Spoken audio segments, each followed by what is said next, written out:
The 2017 Sasol New Signatures exhibition has kicked off today on August 31st, 2017. It will be running till October 8th, 2017, where you can get to see emerging South African artists portray their different forms of work. Guys, my personal favorite was Miss Lebogang Khanye's work, which is Ke Sale Teng, which basically means I'm still there, depicting how her grandfather lived and how her previous generation had been accommodated by her grandfather every time they had to visit.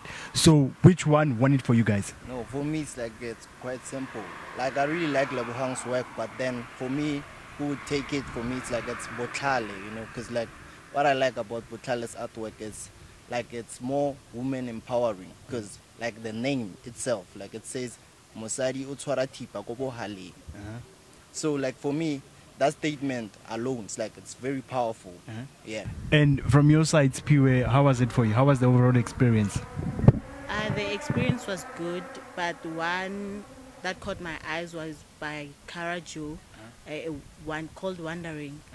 It's about the hospital that was abandoned 20 years ago. It's a Captain Park Hospital. It was abandoned, and it shows that there are many buildings in the cities that were abandoned for no reason. And that shows that there are stories behind the buildings.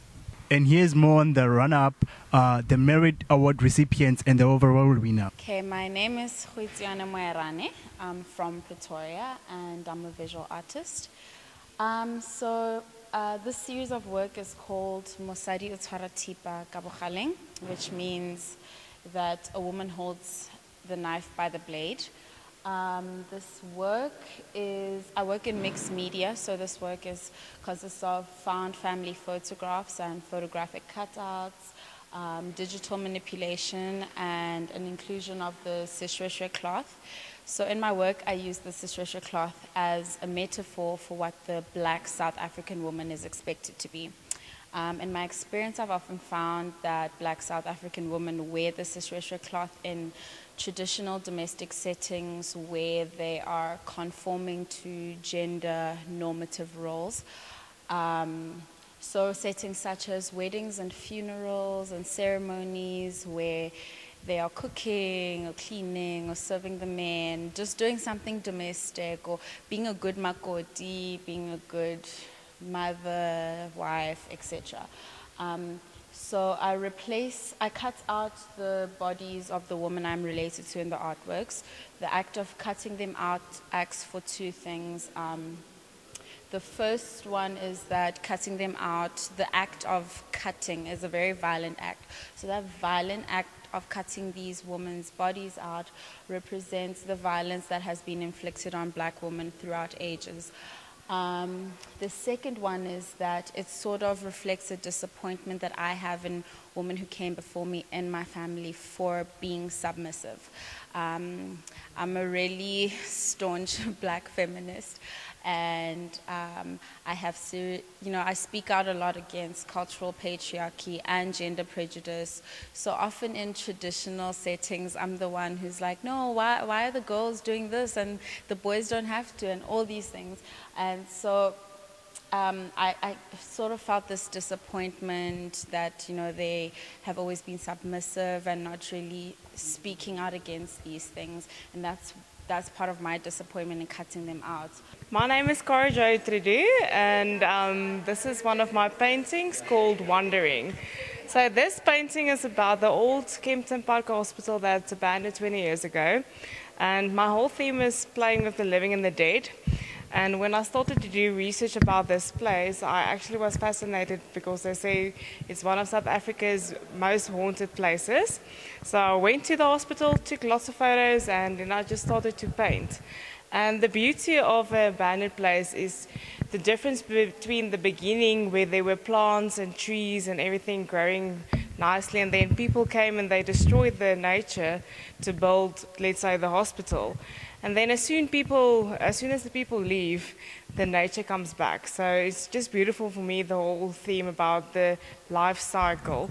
I paint with oil on wood. I always use wood, and I sand down some of the paint where the raw wood comes through. So This symbolizes the unfinished business of the lost souls that wander in the hospital. James, I'm Carol Preston, and I was very fortunate to win a merit at New Signatures this year. This is my sculpture. This is a cocoon. It represents the volatile and revolutionary state of the country at the moment. In a sense, a cocoon is something protective. You feel protective in a cocoon. And it's made of metal. And an essential part of the media of this sculpture is the audience and the audience's interpretation. I found that the audience interprets it completely differently to what I intended, which is very exciting for me. Hi there, my name is Emily Harriet Bullbring Robertson. I know it's a long name, sorry. So these are my artworks that won a merit award: emergency procedure for dinner with family, and in case of surprise visit from parents. Basically, the media tells women that the only way you can be successful and happy is if you have a husband and a family and you're really good at cooking and cleaning and stuff. And I'm not really good at any of those things, and I don't really want to have children. And I mean, I like children; they're cool. But anyway, and I'm at a stage in my life where everyone's asking me, when are you going to have babies? When are you getting married? And I'm like, panic. So I wanted to think of a way that I could trick the whole world into thinking that I was being a good woman, when in actual fact I'm a very naughty woman who just likes to grow plants and drink wine sometimes. So I came up with these crazy products and ideas or strategies on how I could disguise myself. Hello, my name is Gretchen Graz. I study at the Edbook in Potchefstroom. I'm in my second year graphic design. The work I entered for the Sasol New Signatures is called Dr. Kratz's Effed Up Anatomy. The work is about the issue on bodies and how fragile the human body is and how fleeting it is in a way. The work is made of ceramic tiles and ceramic paint I used.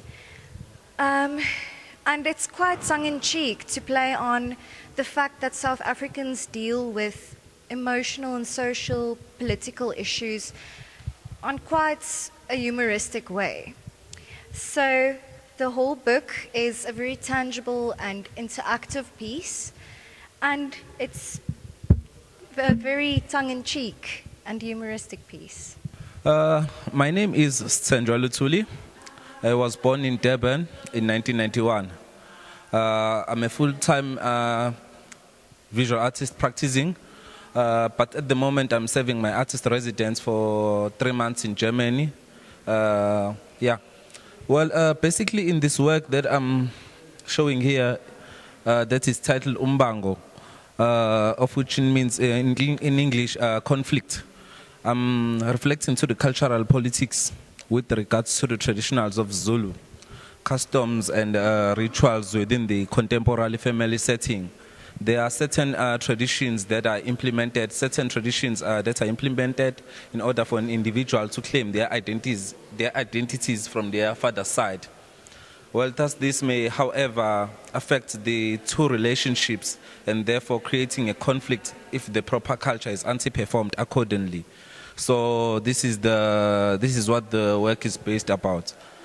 I'm Dr. Pieter Binsbergen. I head fine art at Nelson Mandela University in Port Elizabeth, and I'm also the national chair of the Sasol New Signatures National Art Competition. The art competition started 50 years ago, so this is the 50th celebration, as a small little in-house competition in then the old former Transvaal. And what it did was it looked to find young talent in and around the Pretoria area. But it became so popular amongst university students and others alike that people started to enter this competition from Joburg and then from across the borders of the provinces. And about 24 years ago, they approached a sponsor, and Sasol's come on board. And from there, the art competition could go national. So now we can, there is funding for catalogues, we can travel, and we can really mine the whole of the South African map for the best talent from all four corners of the country that we can possibly get. So we invite young artists, and young meaning not in age but in signature, to enter the competition. They've got to be South African citizens, and as long as they haven't had any solo exhibitions or established themselves in the media or the press as artists, they're welcome to enter the competition. So we regionally select work. So we've got regional selection points, 9 right across the country, and we travel to these selection points to make it easier for artists and more accessible for artists to bring work to regional selection points. So we do a pre-selection in all the major centres around South Africa, and then Stutterford's Van Lines moves the artwork to the museum, where we put, these are the finalist works, and we put them together in an exhibition, and they go into the catalogue. And from there we bring in a separate panel of 5 judges to choose our winners and our runners-up, and then our merit awards. So the idea is that it is geared to sustainability and to forwarding artists' careers. So what we do is that the winning artist receives 100,000 Rand prize money, but we encourage that money is used to buy materials to make a big solo exhibition for 2018. So Lebohang this year has won. We encourage her to use that money for a big solo exhibition here next year with the 2018 new signatures. So in that way, there's big media hype around her now, and rightfully so. But slowly that media hype will die. So we wonder about the sustainability. So next year we bring her back. And hopefully in this year that the competition has afforded her the platform to get into major galleries, start to work on a solo exhibition for the 2019 Sasol new signatures. So this whole thing is sustainability and the platform to offer young artists the opportunity to be seen. So tell us more about the items that are being exhibited today. The artworks that are on exhibition in this competition don't necessarily work to a specific theme. Artists need to make visual comments as to what they find most pressing to themselves. And what's interesting is that no matter what the material is that the artist used, there seems to be an overarching theme of identity through history. Where I come from, let's go back and look at our forefathers and see what happened in history for me to be here and who I am today. I think, and that's very encouraging, because in previous years, the exhibition, the young artists were more involved in their identity, stomping their feet, going, this is me and my identity counts. And it seems as if there's been a little turnaround now, and these guys are going, hang on, let's see where I come from. That would explain where we are today. And I find that very encouraging, because it is a good communicational tool for all South Africans to have a look and to learn through cultural diversity. I was speaking to the cultural officers of the museum this morning. I said what I find most encouraging is how artworks made by artists from all different ethnic groups in South Africa can offer comment in one space and dialogue so comfortably with one another and bring us all together with one uniform voice. Yet outside there we still choose to bicker and fight with each other, which I find sad. But the positivity is that through visual arts we can really unify and unite South Africa into one unique, special voice. Because we're special guys, man. Africa is our home, it's our blood. And to see everybody pull together to offer comments on their identities and their histories and where they feel the country is going is very, very exciting. I am really, really happy with this year's winner and all the merit awards. I believe Lebohang is going to be a fantastic representative and ambassador for young visual arts in South Africa. She's going to carry herself well, and she's going to make us all proud.